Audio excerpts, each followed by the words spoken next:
Assalamualaikum warahmatullahi wabarakatuh. Perkenalkan, nama saya Muhammad Al-Fikri, dari kelas 12 Al-Quran Lahir Benefida. Yang saya hormat Abi Hanif dan Media, selaku pengasuh Pondok Pesantren Lahir Benefida.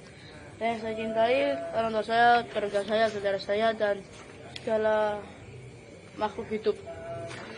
Malam ini saya akan mempresentasikan misalnya berjudul puasa.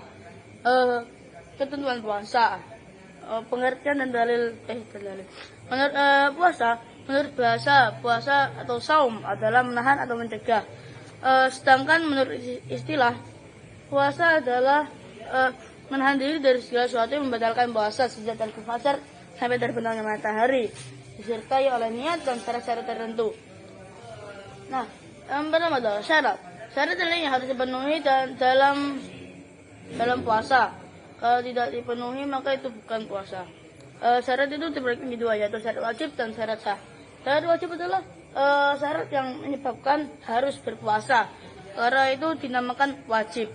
Nah, dan menyebabkan seseorang harus melakukan puasa. Sedangkan syarat sah adalah syarat yang menyebabkan seseorang harus melakukan puasa. Syarat yang harus dipenuhi oleh seseorang agar puasanya sah menurut syara'. Nah, ada syarat-syarat tertentu. Yang pertama adalah syarat wajib. Syarat wajib adalah segala sesuatu yang menyebabkan seseorang diwajibkan untuk berpuasa.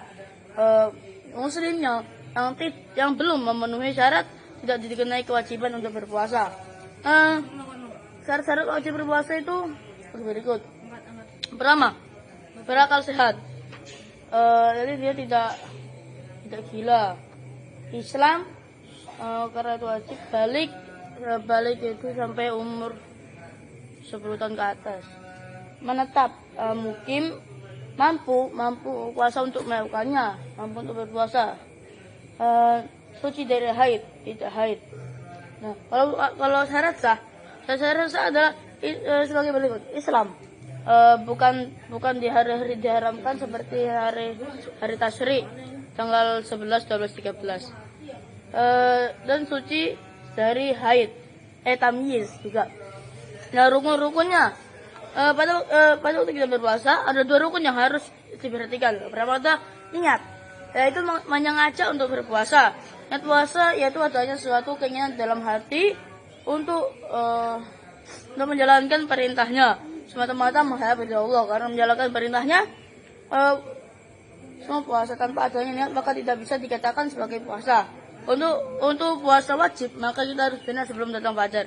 Setelah itu untuk puasa sunnah kita dibolehkan beriat setelah terbit fajar, dengan syarat kita belum melakukan perbuatan membatalkan makan, seperti makan, minum, berhubungan suami istri dan lain. Nah, yang dua adalah meninggalkan segala sesuatu yang membatalkan puasa mulai terbit fajar hingga terbenamnya. Nah, membatalkannya ada 4 macam, yaitu segala sesuatu yang masuk ke dalam rongga melewati mulut, berupa makanan atau minuman yang menjadi konsumsi fisik atau tidak menjadi konsumsi fisik. Yang kedua, sengaja muntah.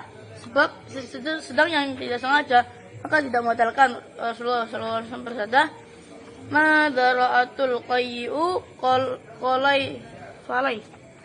falaisa alaihi qada'u wa manis taqa amda falyaqdi." Ya. Barang siapa yang terpaksa muntah maka ia tidak wajib qada, sedangkan yang sengaja maka ia wajib qada. Yang ketiga, istimna, yaitu sengaja mengeluarkan sperma, atau yang seperti yang kita tahu yaitu olahraga 5 jari. Nah, baik karena cuma dengan istri atau sentuhan tangan maka hukumnya batal. Sedangkan jika karena melihat saja atau berdiri saja maka tidak batalkan. Jika mikir-mikir, pengangan-angan, langsung cerot keluar. Nah, itu enggak batal. Demikian juga keluarnya madzi, tidak berpengaruh puasa. Yang keempat adalah jima. Karena Allah SWT tidak boleh memperbolehkannya kecuali di waktu malam. Semua hal yang membatalkan ini disyaratkan harus dilakukan dengan ingat jika ia sedang berpuasa. Maka jika ia makan, minum, istimna atau muntah atau bersama istri dalam keadaan lupa maka tidak membatalkan puasanya, baik di bulan Ramadan ataupun di luar Ramadan. Dan amalan sunnah pada waktu puasa, yaitu sahur. Dan itu dianggap sahur meskipun hanya dengan seteguk air.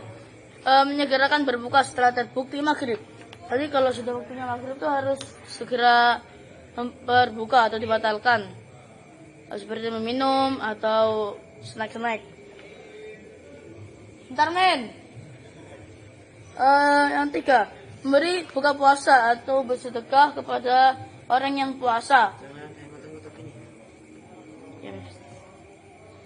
Yang keempat, meninggalkan hal-hal yang akan menghilangkan nilai puasa seperti berdusta, bergunjing, berbohong, dan lain-lain. Yang kelima, memperbanyak amal soleh, terutama tilawatul Quran dan infak fisabilillah. Tilawatul Quran adalah membaca Quran tiap malam, dan infak fisabilillah, infak di jalan Allah.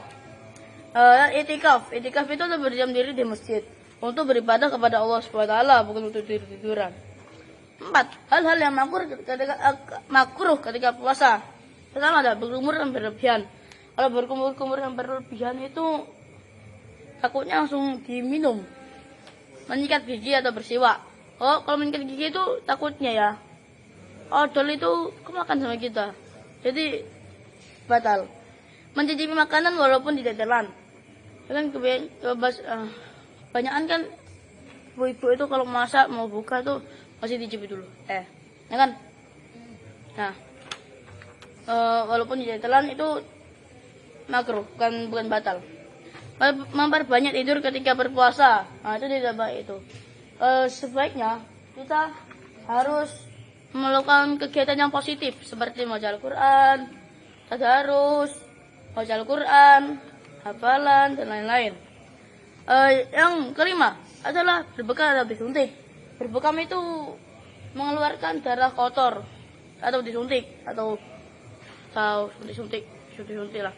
Hal yang membatalkan puasa yaitu makan dan minum dengan sengaja. Jadi kalau kita lapar kita harus makan minum kecuali di waktu puasa.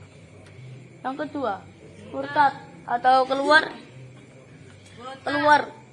dari agama Islam. Ketiga, bersetubuh atau melakukan hubungan suami istri pada siang hari. Keluar darah haid atau nifas. Keluar air mani atau mazi yang disengaja. Bagian sedikit yang saya jelaskan. Merubah niat puasa. Itu pas pertengahan puasa tuh ubah niat lah jadi puasa sunnah. Nah, itu batal. Dan hilang akal karena mabuk, pingsan, dan gila. Nah, hal-hal yang ditakutkan puasa itu masuk ke air, berendam di dalamnya. Jadi kalau kita ingin berendam di dalam air seperti kolam renang. Nah, kita kan sering keminumkan airnya sampai kembung. Jadi itu tidak membatalkan puasa kalau nggak sengaja. Yang kedua adalah mengenakan sifat mata atau meneteskan sifat mata. Jadi kalau kita biasanya tuh malam-malam siang hari itu enaknya mabar FF. Nah, jadi mata kita nggak perih, kita pakai insto. Nah, itu tidak membatalkan puasa. Berkumur dan mengisap air hidung dengan tidak ditekan. Seperti itu, air itu dimasukkan dalam hidung, tapi dikeluarkan. Mencium istri bagi orang yang mampu menahan diri. Kayak gitu. Yang kelima, menggunakan suntikan untuk mengeluarkan kotoran tubuh. Kotoran yang masuk ke dalam tubuh adalah obat bukan makanan. Di samping masuknya juga bukan dari saluran yang normal.